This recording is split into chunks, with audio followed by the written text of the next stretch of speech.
Y la verdad es que uno se imagina eso, ¿no? ¿A dónde vuelven? ¿Qué estará pasando?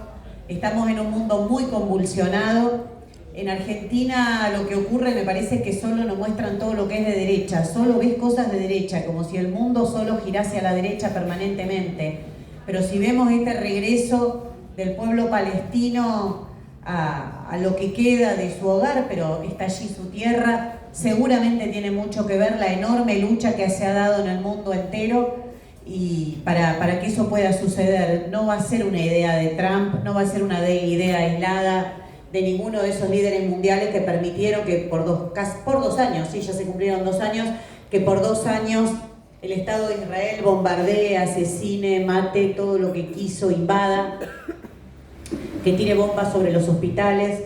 Ese movimiento enorme que mencionaba Fede ha cumplido un rol increíble, primero en las universidades, pero después extendiéndose también al movimiento obrero, a la clase trabajadora, y que creo que puso en pie algo que no va a parar. Cuando algo tan profundo, tan consciente, tan contra la corriente neoliberal que nos mostraban como única alternativa, empieza a moverse, seguramente veremos próximamente otros fenómenos iguales de profundo.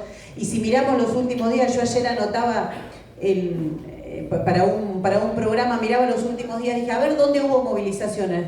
En Francia, las movilizaciones contra Macron, en Grecia por las 13 horas, en Nepal una revuelta enorme, en Indonesia, en Filipinas, bueno, aquí en América Latina, en Ecuador, en Perú, en Marruecos, en la isla de Madagascar. Es decir, hay evidentemente un nuevo ciclo de la lucha de clases que este movimiento por Palestina solo adelantó.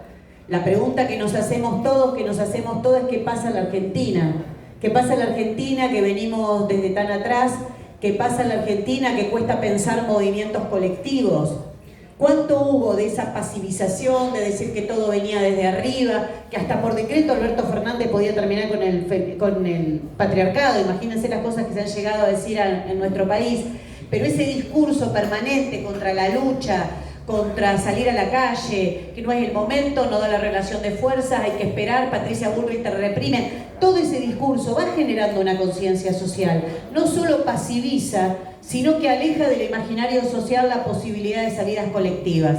Así que la tarea que tenemos en el próximo periodo, a la par de que nosotros por supuesto peleamos por construir una alternativa de la clase trabajadora, que la clase trabajadora tenga su propio partido, que pelee por sus propios intereses, que parta de una independencia de clase elemental. A la par tenemos que luchar todo el tiempo por cambiar ese ideario que existe. A veces veía algo ayer que me llamó la atención, permítanme que lo comparta, un paréntesis. Pero son docentes, me van a saber entender. Cuando quieren descalificarla a Patricia Bullrich, le dicen, a ella siempre le gustó la violencia, desde chica, desde que militaba.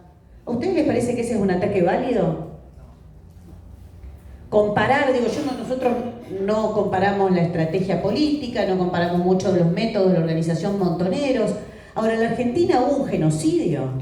Por eso yo soy abogada, y cuando soy abogada de los juicios no le pregunto, pero la víctima ¿dónde militaba? ¿En el ERP, en Montonero? No, si no es del PCT o de una corriente trotskista no lo defiendo. ¿Ustedes se imaginan eso?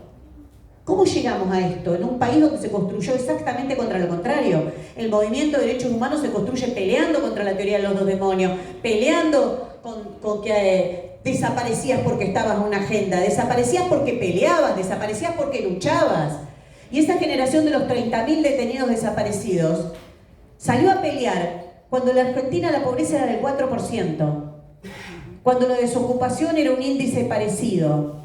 Se medía distinto que ahora, por eso es difícil, ¿no? Acá tengo el rey de las estadísticas, mi compañero Cristian Castillo, me va a corregir ahora. Pero algunos dicen un 6% de pobreza, bueno, porque se medía distinto, pero esas eran las cifras que a la generación de las y los 30.000 detenidos desaparecidos le pareció inaceptable y salió a pelear contra este régimen social.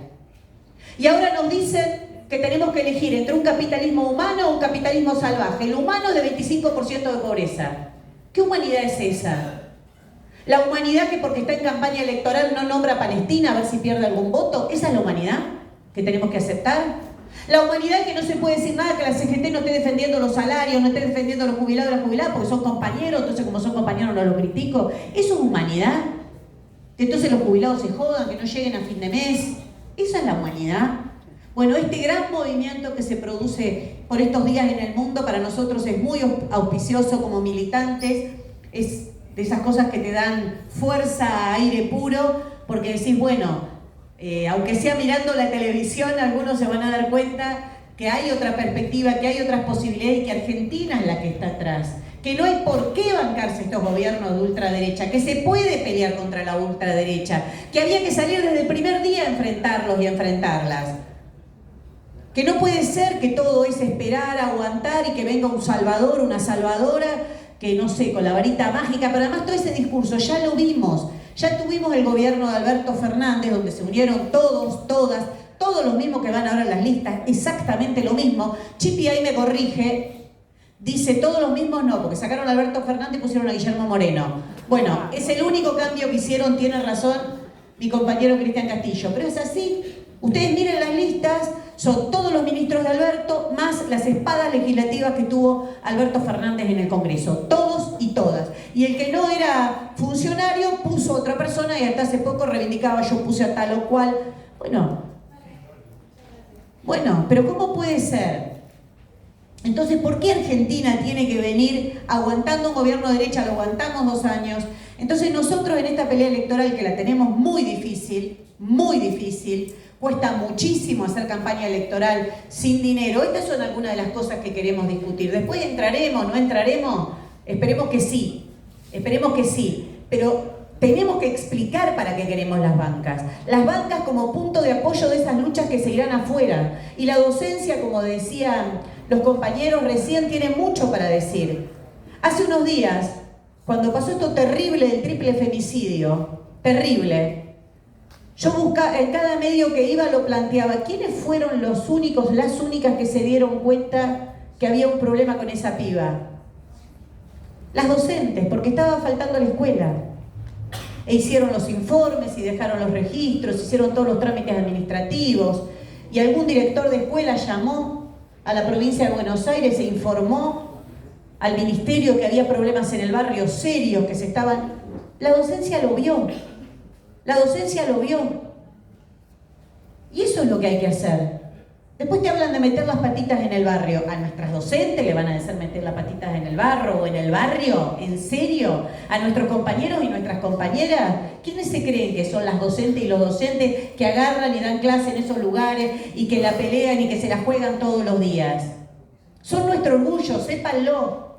Yo se lo decía a Natalia, a Romina, todas las compañeras de La Matanza que están ahí en esa zona. Le digo, pero ustedes, yo si hay algo que sé, es todo lo que hacen. Bueno, estamos hablando ahora de Capital, digo, pero quiero hablar de la docencia de conjunto. Cuando Fede dice que hicimos la pelea por la construcción de escuela, y ponía el ejemplo de lo que conquistamos en la escuela que estuvo Alicia, o cuando hicimos el fallo, conseguimos el fallo para que se le dé comida a los pibes y a las pibas en la escuela en la pandemia, porque se les había ocurrido una gran idea al gobierno de la ciudad, que ya que estaban las escuelas cerradas, cerraba los comedores y listo, no gastaba en comida. Claro, pero porque nuestros hijos y nuestras hijas van a la escuela pública, lo sabés. Es difícil que esta dirigencia política se dé cuenta de eso. Viven alejadísimos de la realidad. Viven alejadísimos de la realidad. Yo cuando veo los spots y empiezan a mostrar cómo yo vivo y hago... Pues ya cuando tenés que explicar, yo no tengo que explicar nada. Sería medio raro, ¿no? Que yo empiece, soy Miriam Bregman, vivo no sé dónde. No es raro. Bueno, algo pasa cuando la gente te empieza a ver lejos. Algo pasa.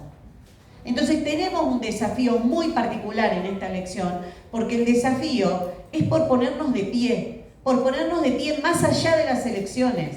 Porque el gobierno de Javier Milei está totalmente destartalado. Yo digo que parece un sketch de los 3 chiflados, ¿viste? Cuando dice que saca un caño para arreglar otro caño, que a su vez cuando saca el caño se le empieza a salir agua acá. Bueno, ese es el gobierno de Milei, pero no quiere decir que va a dejar de atacar. Estados Unidos le está dando un gran espaldarazo, pero ¿a cambio de qué? Está escrito a cambio de qué, ¿eh? Eso que dice no se sabe bastante bien. Se sabe bastante bien porque está firmado incluso del acuerdo que firmó Alberto Fernández con Sergio Massa.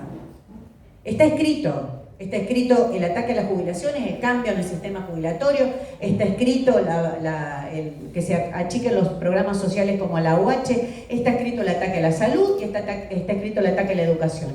Y el caso de la educación no es solo de financiamiento, sino, como bien dijo Fede, es que pase a ser un servicio esencial. Servicio esencial es lo contrario de derecho esencial. Porque si vos decís servicio esencial, alguien puede decir, está bien, la educación es un servicio esencial. No. No, la educación es un derecho esencial. Servicio quiere decir que la docencia tiene que estar al servicio de lo que diga el gobierno de turno. Entonces, cuando hay un gobierno de turno que les gusta, no se hace paro. Que es lo que pasa ahora en la provincia de Buenos Aires. Cuando hay un gobierno que no les gusta, nos quejamos del salario. Bueno, eso quiere decir derecho esencial. Derecho esencial es que los derechos de las niñeces, los derechos de los pibes, las pibas, las y los adolescentes están primero. No importa quién está en el gobierno, si te gusta más, te gusta menos, si lo votaste o no lo votaste. Vos te ponés del lado de esas infancias que necesitan su derecho a la educación. Y a veces, o muchas veces, el derecho a la educación necesita luchar. Necesita que el docente, la docente tenga el derecho a parar, a reclamar, a salir a la calle. Y eso, lamentablemente, en el Congreso de la Nación, las y los únicos que lo defendemos somos los diputados del Frente de Izquierda. Y eso es así.